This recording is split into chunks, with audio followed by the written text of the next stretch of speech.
Իլոն Մասկը ենթադրում է, որ մինչև այս տարի վերջը մենք հայտնվենք Մարսի մակերեսին եւ այնտեղ կապրեն մարդիկ։ Այսօր մենք մտածում ենք միայն տեխնոլոգիաների մասին, որոնք անհրաժեշտ են այնտեղ հասնելու համար եւ մարդկանց հիմնարար այնտեղ ապրելու հնարավորությունը ապավելու շուրջ։ Սակայն կա ավելի կարևոր հարց, ինչպես մենք կարող ենք ապահովել այնտեղ ապրող մարդկանց շարունակականությունը։ Եվ արդյոք մենք պետք է անընդհատ այնտեղ մարդիկ ուղարկենք այստեղից, որ այնտեղ մահանան, թե մի օր այնտեղ հայտնվելու են երեխաներ։ Եվ եթե այնտեղ հայտնվելու են երեխաներ, ծնվելու են եւ մեծանալու են Մարս մոլորակի վրա, ապա ինչպես է կազմակերպվելու իրենց կրթությունը։ Եկեք մի քիչ մտածենք դրա մասին եւ հասկանանք, որ այդ հարցը վերաբերում է ոչ միայն Մարսին եւ ոչ միայն տիեզերքին։ Դա շատ անմիջական հարց է, որ վերաբերում է նաեւ մեզ, երկրի վրա ապրող մարդկանց։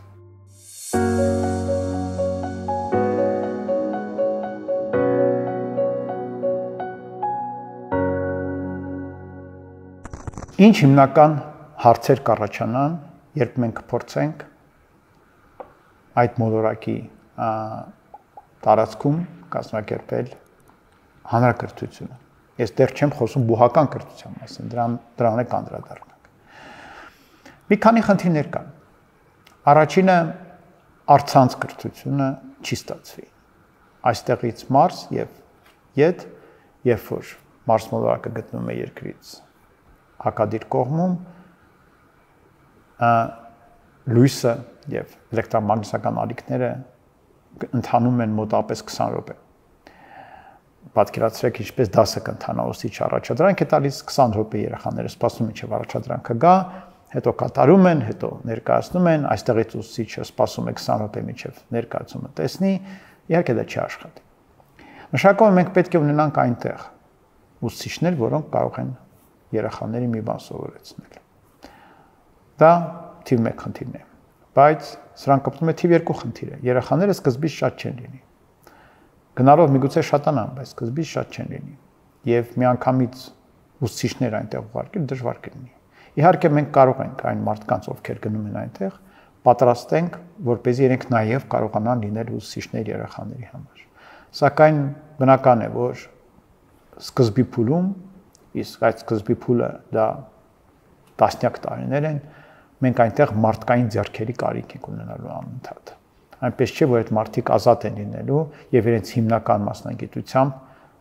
չզբաղվելու կամ այդ հիմնական մասնագիտությամբ գործ չանելու հնարավորություն կունենան։ Հակառակը գնալով իրենք շատ ծանրաբեռնված են լինելու, իսկ եթե ինչ որ անակնկալ իրավիճակներ լինեն, որոնք հաստատ կլինեն, ապա իրենք ամբողջապես տրվելու են դրան եւ բնականաբար երեխաների կրթությունը այդ բանին առաջնային չի լինելու, եթե խոսքը գնում է գոյատևման մասին։ Այսինքն մենք պետք է լավ հասկանանք, որ այդ մարդկանց վրա մեծ հույսներ չի ստացվի։ Սա խնդրի շարունակություն։ Երրորդ խնդիրը։ Այնտեղ մեծացած երեխաները ամեն դեպքում դեռ մեծ հասարակության մաս չեն։ Դա շատ փոքր խումբ է մարդկանց։ Անկամ եթե այնտեղ լինի 100-200 հոգի, դա շատ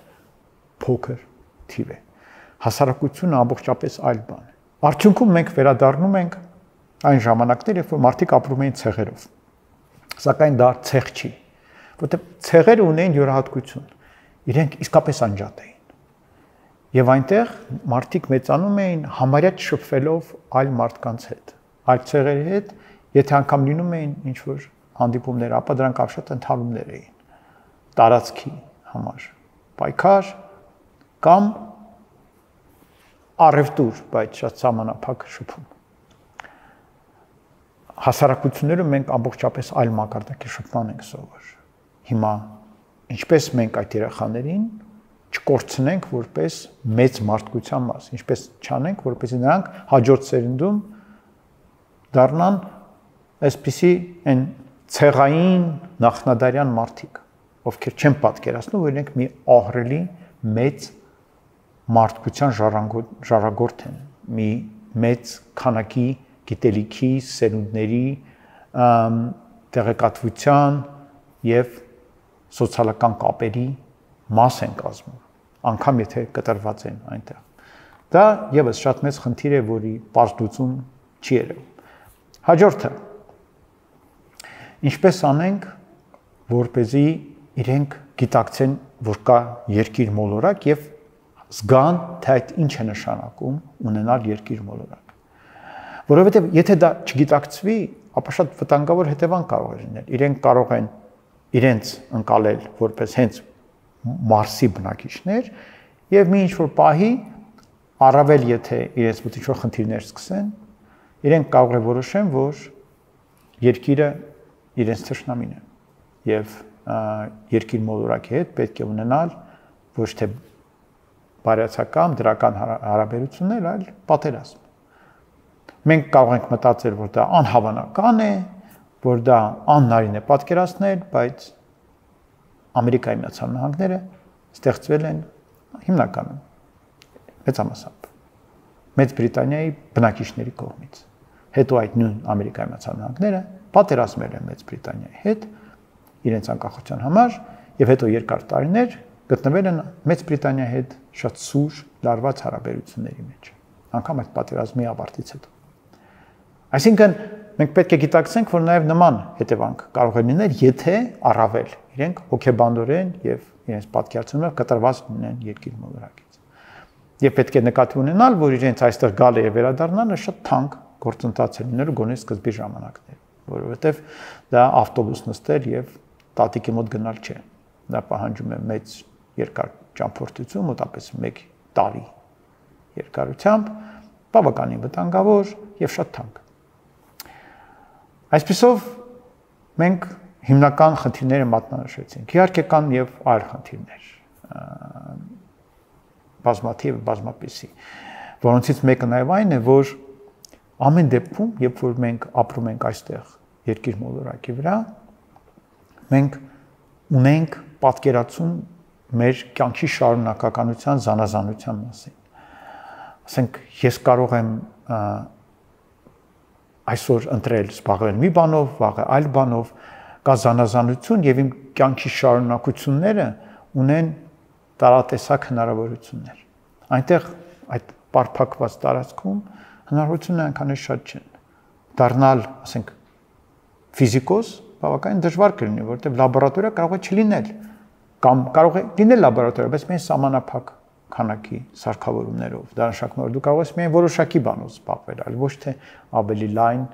ընկալել քո հնարավորություններից։ Դա նշանակում է, որ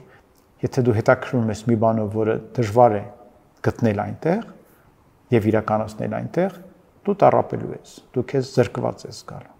Եվ դա շատ բնական է, եթե մենք երեխաներին սովորեցնենք եւ այն ամբողջ ժառանգությունը, որը ստեղծվել է մարդկությունը, իրենք ընկալեն, ապա իրենց մոտ կառաջանա ցանկություն դառնալ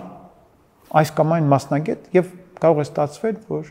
ոչ միայն աշխատանքի առաջարկները, այլ ընդհանրապես ինչ որ բանով զբաղվելու հնարավորությունները այդ փոքր տարածքում, այդ փոքր համայնքում շատ սահմանափակ են։ Եվ դա կարող է բերել բազմաթիվ հոգեբանական եւ մոտիվացիոն խնդիրների, չսովորելու կամ քիչ սովորելու ցանկության եւ այլն եւ այլն։ Հիմա ինչու ասացի, որ այդ խնդիրները միայն Մարս մոլորակին չեն վերաբերում, որովհետեւ ցանկացած հայաստանյան փոքր համայնքի երեխան ապրում է այդպիսի Մարս մոլորակում։ Այդ երեխաները կարող է տարիներով իրենց գյուղից որևէ տեղ չգնան, ոչի բան չտեսնեն, չշփվեն այլ համայնքների երեխաների հետ։ Ավելին, իրենց ծնողները կարող է թշնամություն անեն կողքի գյուղի ժողովրդի հետ։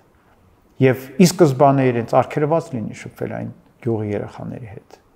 Եվ Աստված ոչ արասի դու որոշես կողքի գյուղից հետո հարց բերել, գլխիդ պատմություն են բերելու։ Եվ այնտեղում, այն գյուղում եւ քո սեփական գյուղում։ Մենք դեռ գտնվում ենք տարբեր մոլորակների վրա ապրող մարդկանց կարգավիճակում։ Հիշում եք փոքրիկ իշխանի պատմությունը, ինչպես էր նա հաճախում տարբեր մոլորակներ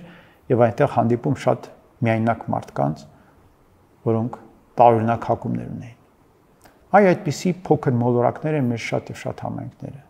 Եվ այս նույն խնդիրները, որ ես թվարկեցի, որոնք կարծես թե ընդհանրապես մեզ չեն վերաբերում, իրականում մեզ շատ լավ է վերաբերում են։ Եվ մենք պետք է այսօր լավ մտածենք, թե մենք ինչ ենք անում մեր երեխաների համար, որպեսզի ապրելով բազմահարուստ, բազմազան, հետաքրքիր եւ շատ մեծ ճանապարհ անցած մարդկության այս մեծ էկոհամակարգի մեջ այդ երեխաները զգան, որ իրենք այդ մեծի մասն են։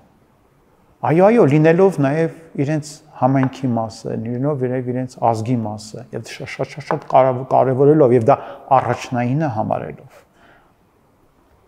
Նաև զգան իրենց այդ մեծի մասը եւ ոչ թե միայն շնորհիվ ինտերնետից եկած տարատեսակ եւ տարօրինակ բեկորների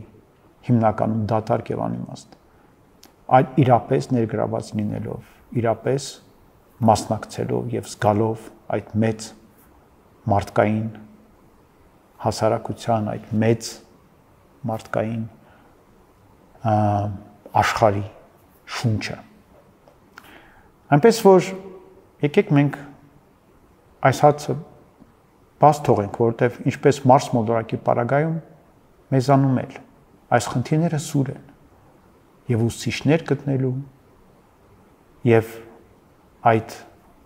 կապը ապահովելու եւ մտայնությունը եւ մտածողությունը զարգացնելով փոխելու շուրջ։ Եվ եկեք բոլորս մտորենք եւ ճանապարհներ գտնենք, թե ինչպես մենք փոխենք մեր երեխաների կյանքը, որպեսզի օր